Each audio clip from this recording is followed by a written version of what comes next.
The night she ordered me to kill him, I didn't scream. I didn't drop the glass in my hand or run for the door. I didn't beg or ask questions. I nodded slowly, the way obedient people do, and forced a smile that felt too heavy for my face. My hands shook, but I hid them by folding them neatly in front of me. In that house, fear was cheaper than truth. Fear kept the lights on. Fear kept mouths shut. Fear kept people alive, at least for a while. One wrong word, one wrong look, one moment of hesitation could erase a person completely. Not fired. Not dismissed. Just gone.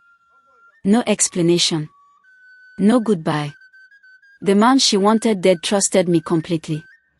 Chief Ken Adodo could no longer walk. A stroke had stolen the strength from his limbs and trapped his voice somewhere deep inside his chest. He is now in a wheelchair. Words came out broken, unfinished, like memories he could no longer reach. But his eyes were sharp.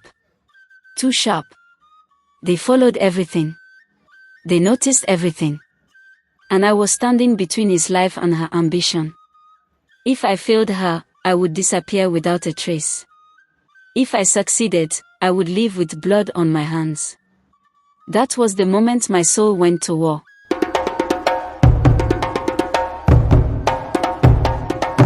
My name is Sadika. I was born in northern Nigeria, where hunger arrives early and stays long. Hunger teaches lessons school never does. It teaches obedience before courage, silence before protest. When you grow up counting meals instead of dreams, survival becomes your religion. I came to Lagos chasing survival, not hope. Lagos doesn't care about hope anyway. It rewards endurance. Noise. Speed. I took whatever work I could find, cleaning, serving, watching other people live comfortably while I learned how to disappear into the background. Then the offer came. Private caregiver. Live-in. Good pay. No questions. The money alone should have won me. It was too generous, too eager. But desperation has a way of blinding you to danger. I accepted before fear could speak. That's how I entered the Adodo house. Chief Ken Adodo had once owned half the city. Real estate. Shipping. Construction. His name opened doors that money couldn't. People spoke about him with respect that bordered on fear. Then the stroke happened. His body betrayed him in one cruel morning. His authority drained away quietly, like water through cracked fingers. The wealth remained, but power is never loyal to the weak. It moved on. It moved to his wife. Bisola Adodo was everything people admired. Elegant. Soft-spoken. Always dressed perfectly. She hosted charity events and church fundraisers. She smiled like a woman who had nothing to hide. But patience can be dangerous when it's sharpened by ambition. She controlled the house with gentle instructions and subtle warnings. Staff members never argued with her. They never complained. They never resigned. They vanished. My duty sounded simple. Feed him. Bathe him. Change his clothes. Keep him alive. I told myself it was honest work. Chief Ken communicated through blinks and finger taps. One blink meant yes. Two meant no. Slow taps meant confusion. Fast taps meant urgency. It took time to learn his language, but once I did, it felt intimate, sacred. He washed his wife carefully. I noticed bruises on his arms during bathing. Yellowed fingerprints. Marks that didn't match wheelchair accidents. When I asked, Bisola laughed lightly and waved it away. Wheelchair accidents, she said every time. At night, strange men visited the house. They never used the front gate. Their cars had tinted windows and unfamiliar plates. They stayed briefly, always leaving before midnight. Bisola laughed louder on those nights. Chief Ken slept less. The house grew colder each week. Staff avoided eye contact. Conversations died the moment footsteps approached. Even the walls felt like they were listening. Fear had learned the layout of the house better than any of us. She summoned me one afternoon while the others were busy. She closed the door gently, carefully, as if protecting me from noise. Her voice was calm, rehearsed. She spoke about loyalty, about opportunity, about how rare trust was in a world full of betrayal. Then she placed a small glass bottle on the table. Clear liquid. No smell. No label. Mix it with his evening drink, she said. The words landed softly, like a pillow over a face. I asked what it was, even though I already knew. She called it mercy. She promised me money. Enough to disappear. Papers. Protection.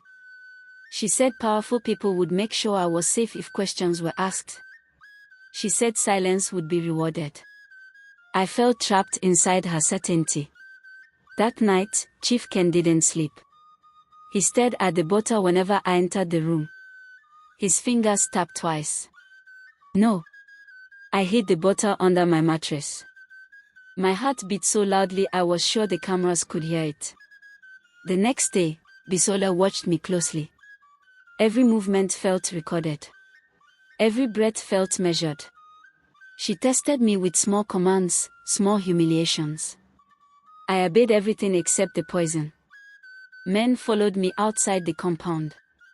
Phone calls came at night. Heavy breathing. No words. Chief Ken grew restless. He tried to speak more, forcing sounds that hurt his throat. Bisola increased his medication without explanation. Time was running out. One evening, she confronted me. Her slap was sudden, precise. Accidents happen to stubborn girls, she said softly. That night, I made my decision. While she slept, I used Chief Ken's phone. One contact stood out. Lawyer. I whispered everything. He told me to stay calm and keep the bottle safe. Days crawled past. I found hidden cameras in the bedroom. Every movement had been watched. At night, I whispered plans to Chief Ken. Blink. Yes. No. Yes. Fear sharpened my mind. I memorized schedules. Recorded calls. Traced bank transfers. She underestimated me completely. The morning everything changed, she ordered a special drink. My hands shook as I switched the glasses. Minutes stretched. Then security arrived. Then police. Then the lawyer.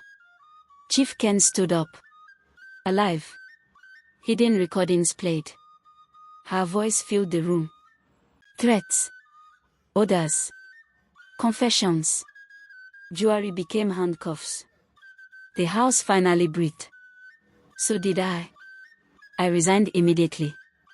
I refused reward money. Peace weighed more than wealth. But danger followed me. Threats. Blame. I relocated quietly. New address. New name. I started writing. Because courage has consequences. Silence protects evil. Survival is not enough. Conscience is priceless. Even now, years later, I still replay those days in my mind. Not because I miss the house, or the money, or the fragile sense of importance that came with serving powerful people. I miss none of that. What lingers is the awareness of how close I came to becoming invisible forever. How easily fear could have written my name into silence. I learned that evil rarely announces itself loudly. It doesn't always arrive screaming or breaking doors. Sometimes it whispers politely. Sometimes it smiles. Sometimes it offers rewards and calls them opportunities. And sometimes it looks exactly like safety. There were moments after everything ended when I questioned myself. When I wondered if survival alone should have been enough. Many people would have chosen silence and lived comfortably. Many did. Many still do. The world is full of quiet compromises that never make headlines. But I had seen what silence did in that house. I saw how it bent people until they broke. How it taught grown men to lower their eyes and train women to swallow their instincts. Silence kept the walls standing while truth was buried beneath them. I realized then that courage is not a single decision. It is a series of small, exhausting choices made while you are afraid. It is choosing not to look away. Choosing not to pretend you didn't see. Choosing to remember when forgetting would be easier. After I moved, I kept my head down. I changed routines often. I avoided forming attachments too quickly. Trust came slowly, cautiously, like a wound learning to close. Some nights I woke suddenly, convinced I heard footsteps that weren't there. Writing became my refuge. At first, it was only for me. Words poured out without structure or purpose. Fear, guilt, relief, gratitude, anger. Slowly, the chaos settled into clarity. I understood that my story did not belong only to me. It belonged to anyone who had ever been trapped by power and asked to betray their conscience. I began sharing parts of it carefully, anonymously at first. Messages came back from strangers. People who recognized the patterns. People who had been pressured, threatened, cornered. People who thought they were alone. That was when I understood something else. Survival is not the end of the story. It is the beginning of responsibility. We don't always get justice wrapped neatly in handcuffs and headlines. Sometimes justice is quieter. Sometimes it looks like refusing to participate. Sometimes it looks like telling the truth even when your voice shakes. I don't consider myself a hero. Heroes are fearless, and I was not. I was afraid every single day. What I had was a line I could not cross, even when crossing it promised comfort. If you ever find yourself standing at such a line, I won't tell you what to choose. Only you can live with the weight of that decision. But know this. Evil depends on ordinary people deciding it is not their problem. And change begins the moment someone decides that it is. The end. Thanks for watching. If you enjoyed the story, give us a thumbs up and share your thoughts in the comments below. Don't forget to like, share, and subscribe for more content. Hit the notification bell to stay updated. Your support means everything to us.